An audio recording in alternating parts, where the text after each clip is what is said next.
Ahora veremos las vibraciones amortiguadas, comenzando con las vibraciones libres amortiguadas.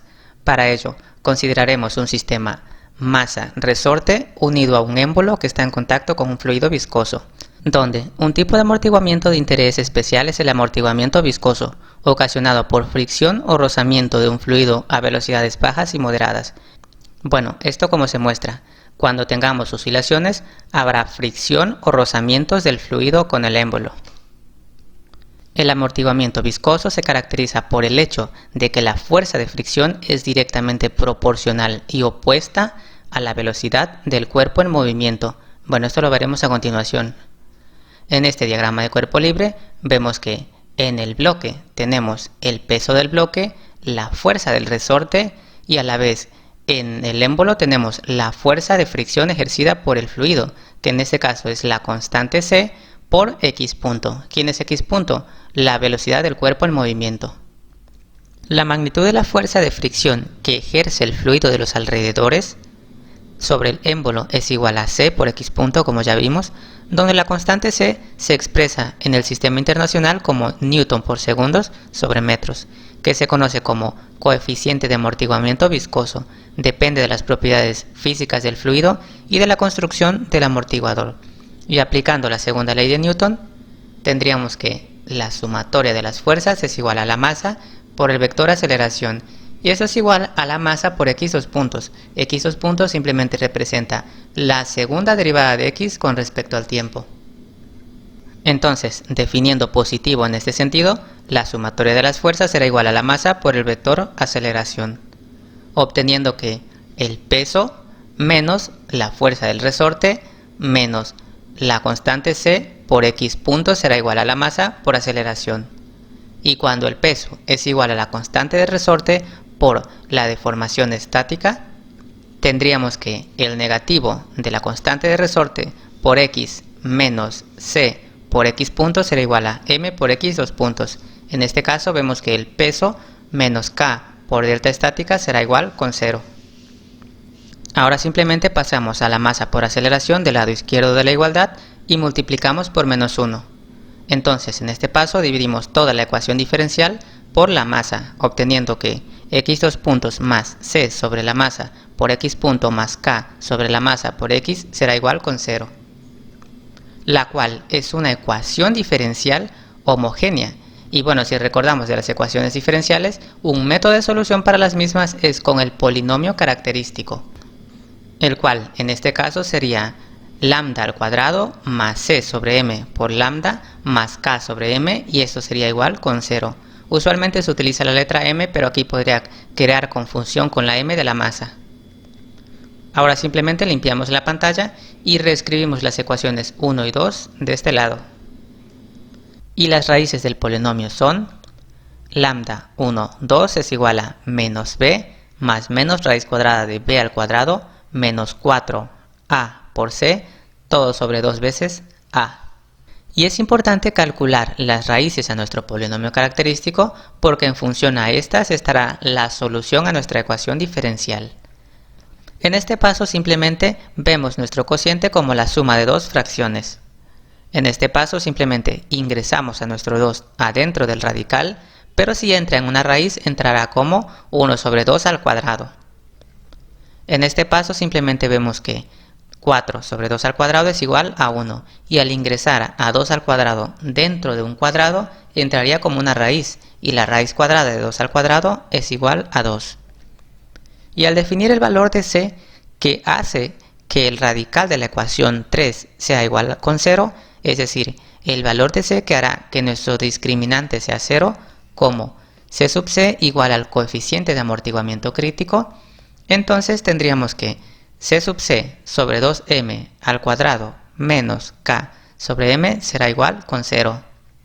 En este paso simplemente pasamos a k sobre m del lado derecho de la igualdad. Y sacamos una raíz cuadrada en ambos lados de la igualdad. Entonces, si despejamos a c sub c, este es igual a 2m por la raíz cuadrada de k sobre m.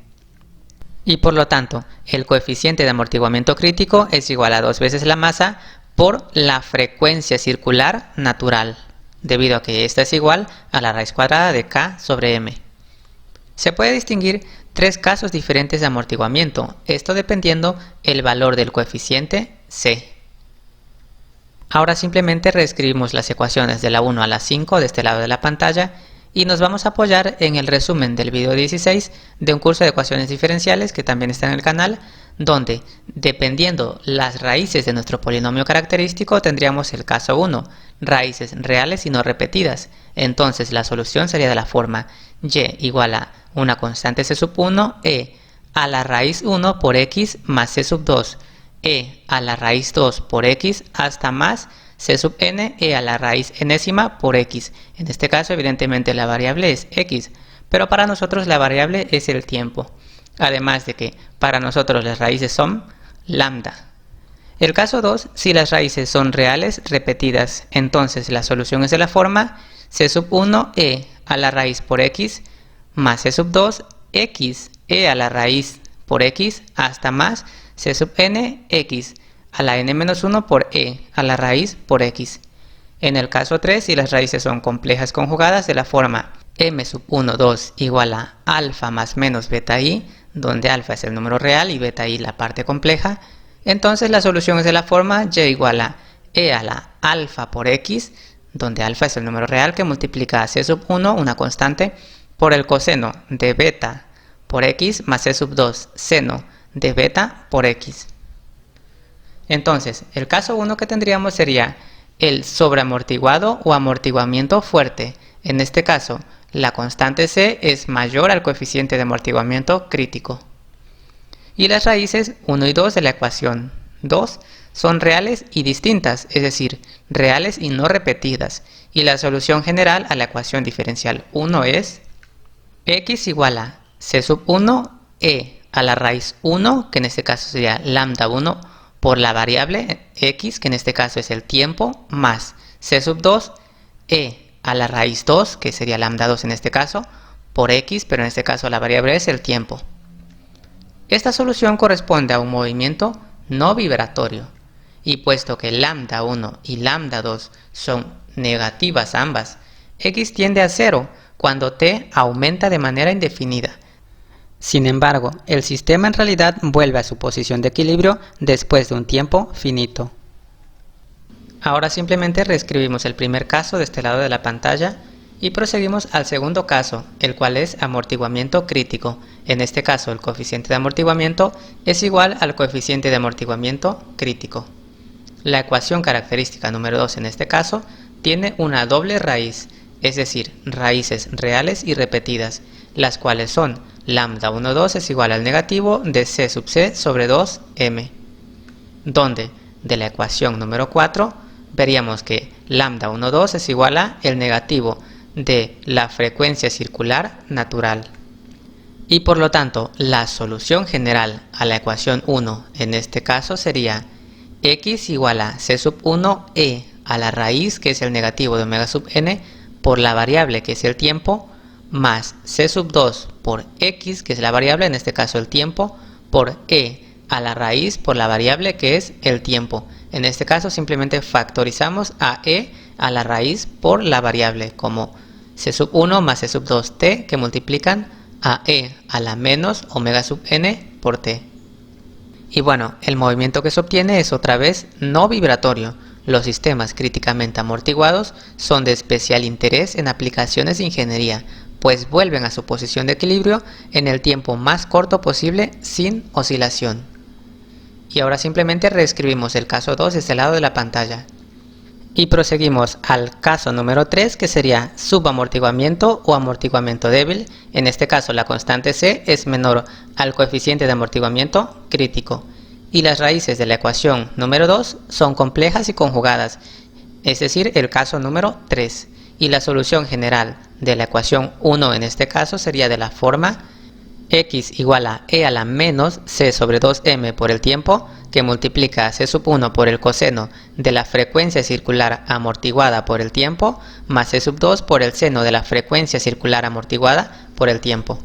Y como podemos observar, la parte real alfa para nosotros sería el negativo de c sobre 2m, y beta sería igual a omega sub d, que es la frecuencia circular amortiguada, donde la frecuencia circular amortiguada se define por la relación omega sub d al cuadrado es igual a k sobre m menos el cuadrado de c sobre 2m. Entonces esto es igual al cuadrado de la frecuencia circular natural menos el cuadrado de c sobre 2m. Ahora simplemente multiplicamos y dividimos por el coeficiente de amortiguamiento crítico dentro de este cuadrado, obteniendo que omega sub d al cuadrado es igual a omega sub n al cuadrado menos, aquí simplemente separamos este producto como c sobre c sub c al cuadrado que multiplica a c sub c sobre 2m al cuadrado. Y de 4 tendríamos que omega sub d al cuadrado es igual a omega sub n al cuadrado menos c sobre c sub c al cuadrado que multiplica a la frecuencia circular natural al cuadrado, obviamente. Entonces aquí simplemente factorizamos a omega sub n al cuadrado que multiplica a 1 menos c sobre c sub c al cuadrado.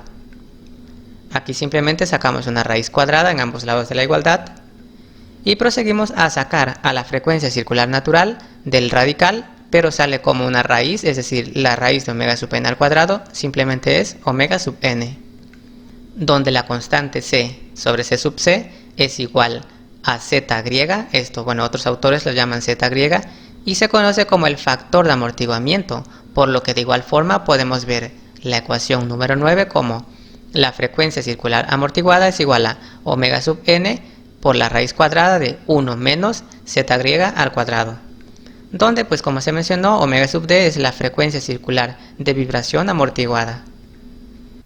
Ahora simplemente reescribimos las ecuaciones de la 1 a la 10. Y entonces una solución general a la ecuación 1, bueno, seguimos en el caso 3, sería de la forma x igual a x sub 0 por e a la menos c sobre 2m por el tiempo por el seno de omega sub d por el tiempo más un ángulo phi. En este caso el ángulo phi representa el ángulo de paso.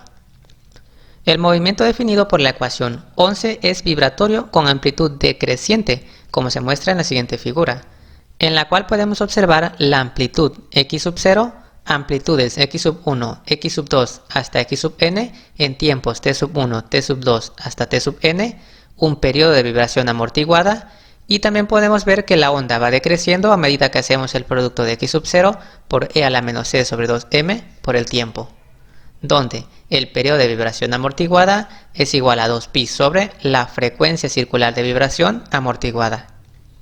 Y de acuerdo con la ecuación número 9, podemos ver que omega sub d es menor a omega sub n y por lo tanto el periodo de vibración amortiguada será mayor al periodo de vibración natural. Ahora simplemente reescribimos la ecuación número 12 de este lado de la pantalla.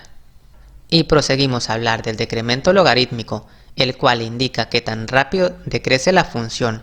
Los desplazamientos x sub 1, x sub 2 hasta x sub n pueden suponerse como máximos, y entonces tendríamos que el decremento logarítmico, que es el logaritmo natural de x sub n sobre x sub n más 1, será igual a 2pi que multiplica el factor de amortiguamiento sobre la raíz cuadrada de 1 menos el cuadrado del factor de amortiguamiento.